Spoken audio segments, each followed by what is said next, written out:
करवा चौथ का व्रत आने वाला था। कैलाश पर्वत पर माँ पार्वती अपने हाथों में मेहंदी रचा रही थी। भगवान शिव उनसे बोले, क्या बात है देवी, आज आप अपने हाथों पर मेहंदी रचा रही हो? कोई खास आयोजन है क्या? कल करवा चौथ का त्योहार है स्वामी, आपको तो ज्ञात ही है इस व्रत से मेरा कितना लगाव है। मैं भी प्रतिवर्ष इस व्रत के आने की आस लगाती हूँ ताकि मैं आपकी रक्षा की कामना हेतु और अपने प्रेम को और भी अटूट बनाने के लिए ये व्रत कर सकूं। देवी, आप तो मेरी शक्ति हैं। आपके और मेरे प्रेम का तो जन्मों जन्मों का संबंध है। आपकी भक्ति मेरे हृदय को छू जाती है। देवी, आपकी भक्ति प्रेरणादायक है जो पृथ्वी पर प्रत्येक सुहागिन स्त्री का अपने पति के लिए प्रेम और समर्पण का प्रतीक है। स्वामी, मैं चाहती हूँ इस बार मैं इस व्रत को पृथ्वी लोक पर करूँ। मेरी बहुत इच्छा है कि मैं भी मनुष्य रूप में सभी स्त्रियों के साथ इस व्रत की पूजा करूँ। जैसी आपकी इच्छा देवी पार्वती। यदि आपकी पृथ्वी लोक पर यह व्रत मनाने की इच्छा है तो आपको पृथ्वी लोक पर अवश्य जाना चाहिए। ठीक है स्वामी, तो फिर मैं तैयार हो जाती हूँ। कल प्रातः ही मैं धरती लोक पर करवा चौथ का व्रत मनाने के लिए चली जाऊंगी। अगले दिन सुबह ही माँ पार्वती एक बहुत सुंदर स्त्री का रूप धारण कर लेती हैं और धरती लोक पर एक गांव में पहुंचती हैं। वहां पर करवा चौथ की बहुत चहल पहल थी। हर स्त्री ने 16 श्रृंगार किए हुए थे। सुंदर साड़ी, हाथों में कांच की चूड़ियां, गले में मंगलसूत्र, पैरों में बिछुए पायल और तरह तरह के श्रृंगार। सभी औरतें आपस में बातें कर रही थी। अरे बहन, चलो सब लोग मिलकर वहाँ घेरा बना लेते हैं, पूजा का समय हो रहा है। हाँ बहन, तुम भी पहुँचो, मैं अपनी बहू को लेकर आ रही हूँ। तभी एक औरत की नजर माँ पार्वती पर जाती है। अरे बहन, आओ ना, तुम भी हमारे साथ करवा चौथ की कथा सुनो, बस पूजा प्रारंभ ही होने वाली है। हाँ हाँ, मैं आपके साथ चलती हूँ। तुम तो बहुत सुंदर लग रही हो, पहली बार देखा है, इस गांव में किसी की बहू हो क्या? माँ पार्वती अभी कुछ कहती इससे पहले एक औरत ने आवाज लगा ली। अरे बहन, जल्दी आओ, पूजा का समय निकला जा रहा है, हम सब बैठ गए हैं। चलो चलो, बाद में बात करते हैं, अभी सब पूजा के लिए बुला रहे हैं। कितना आनंद आ रहा है इन सब के साथ करवा चौथ का व्रत मनाने में। अद्भुत, सब कितने अच्छे स्वभाव की हैं। इन सब के बीच मैं भी पूजा के लिए बैठ जाती हूँ। माँ पार्वती सबके साथ पूजा के लिए बैठ जाती हैं। सब मिलकर करवा चौथ की व्रत कथा और पूजन आरती करती हैं। सचमुच माँ पार्वती के आशीर्वाद से व्रत और पूजन बहुत अच्छे से हो गया। हे गौरी माता, हम सबके सुहाग की रक्षा करना। जय करवा माता की, जय गौरी मैया की।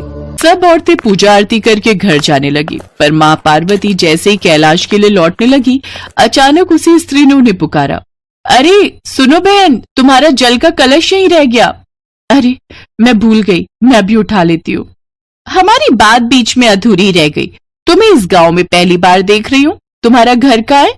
मैं इस गांव में नई नई आई हूँ, कुछ दिन पहले ही यहाँ रहना शुरू किया है। मेरे पति जरूरी काम से शहर गए हुए हैं, कुछ दिन बाद लौटेंगे। मैं उन्हीं के लिए ये व्रत कर रही हूँ। अच्छा अच्छा, तो तुम नई नई आई हो गांव में। एक काम करो, तुम हमारे घर चलो, मैंने पूरी पकवान बनाए हैं, हम सब मिलकर खाएंगे। बस कुछ ही देर में चंद्रमा भी निकलने वाला है, घर पर तो तुम अकेले उदास हो जाओगी। ठीक है, चलो मेरे घर चलो। मैं और आपके घर? हाँ हाँ बहन, तो क्या हुआ, मेरे घर क्यों नहीं? मेरे घर को अपना ही घर समझो। त्योहार पर अकेले के लिए तुम क्या ही भोजन बनाओगी? मैंने तो बहुत कुछ बनाया हुआ है, मिलकर खाएंगे, अच्छा लगेगा। तुम्हारे पति भी शहर में है, वैसे कब आएंगे? दिवाली से पहले आ जाएंगे। उस औरत के इतने अच्छे स्वभाव को देखकर माँ पार्वती से रहा नहीं गया। वो उसके साथ उसके घर चली गई, पर माँ पार्वती को तो भगवान शिव की पूजा करनी थी, उनसे आशीर्वाद लेना था। सब चंद्रमा निकलने का इंतजार कर रहे थे। अचानक बहुत तेज आंधी तूफान आने लगा, आकाश में काले बादल छा गए। अरे सुशीला बहन, अब चंद्रमा कैसे पूजेंगे? आकाश में तो कुछ भी नजर ही नहीं आ रहा। अंधेरी और तूफान से चंद्रमा बादलों में छुप गया है। बिना चंद्रमा के दर्शन के हम व्रत कैसे खोलेंगे? अब तो एक ही रास्ता है कि माँ पार्वती से प्रार्थना करें कि वो हमें चंद्रमा के दर्शन करवा दे। चलो हम सब मिलकर माँ पार्वती से प्रार्थना करते हैं। सब स्त्रियां माँ पार्वती से प्रार्थना करती हैं कि आसमान साफ हो जाए और उन्हें चंद्रमा के दर्शन हो जाए। सुहागन स्त्रियां भला क्या जाने कि माँ पार्वती स्वयं उनके बीच खड़ी हैं। सुहागन स्त्रियों की प्रार्थना माँ पार्वती स्वीकार कर लेती हैं। उस औरत को साधारण स्त्री के रूप में माँ पार्वती साक्षात दिखाई दे रही थी। अचानक ही माँ पार्वती अंतर्ध्यान हो जाती हैं। आंधी तूफान रुक जाता है, मानो कुछ हुआ ही ना हो। आसमान साफ हो जाता है और सब स्त्रियों को चंद्रमा के दर्शन होते हैं। तभी वो औरत बोली, माँ पार्वती, ये सब आपका चमत्कार है। मैं जिस स्त्री से बात कर रही थी वो तो साक्षात माँ पार्वती थी। इसका मतलब मेरे घर में माँ पार्वती के चरण पड़े थे। हे मैया, आपने तो मेरे भाग्य ही खोल दिए। आपकी जय हो माँ। आप हमारे साथ करवा चौथ मनाने के लिए धरती पर आई। हाँ बहन, वो जो बहन 16 श्रृंगार किए हुए थी वो वास्तव में माँ पार्वती थी। आज उनके चमत्कार से ये आंधी तूफान रुक गया और हमें चंद्रमा के दर्शन हुए। चलो हम सब मिलकर माँ पार्वती को धन्यवाद कहते हैं। ये तो हम सबका सौभाग्य है कि माँ पार्वती ने हम सबके साथ मिलकर करवा चौथ का व्रत और पूजन किया। उधर माँ पार्वती भी कैलाश पर्वत पर भगवान शिव की पूजा करती हैं और उनके हाथों से जल और भोजन ग्रहण करके अपने करवा चौथ के व्रत को पूर्ण करती हैं।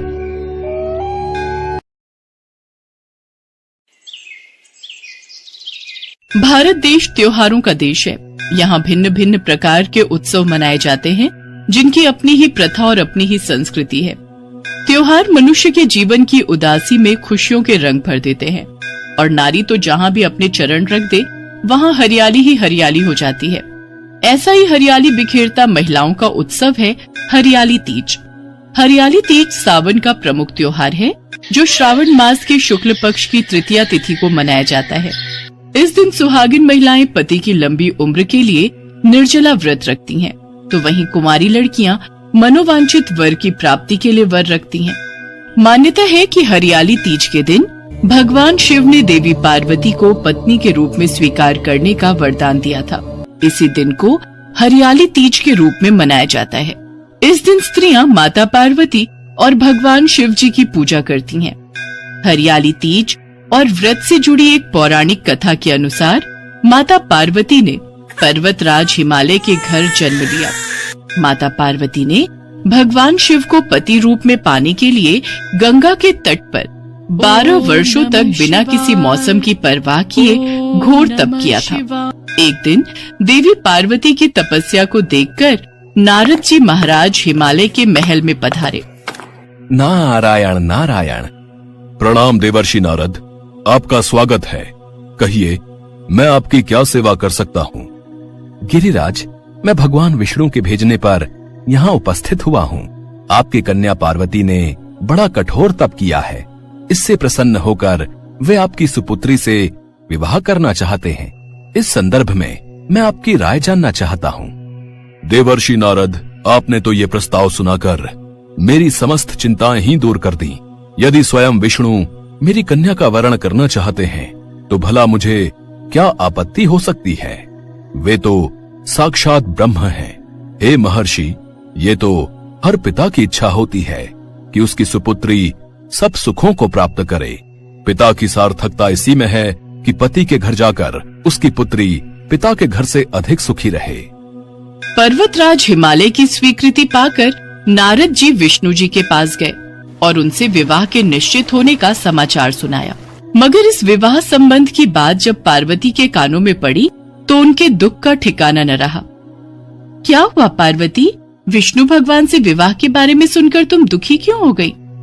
सखी, मैंने सच्चे हृदय से भगवान भोलेनाथ का वरण किया है, किंतु मेरे पिता ने मेरा विवाह विष्णु जी से निश्चित कर दिया। मैं विचित्र धर्म संकट में हूँ। अब क्या करूँ? प्राण छोड़ देने के अतिरिक्त अब कोई भी उपाय शेष नहीं बचा है। नहीं पार्वती, ऐसी अशुभ बातें मुख से नहीं निकालते। संकट के समय हमें धैर्य से काम लेना चाहिए।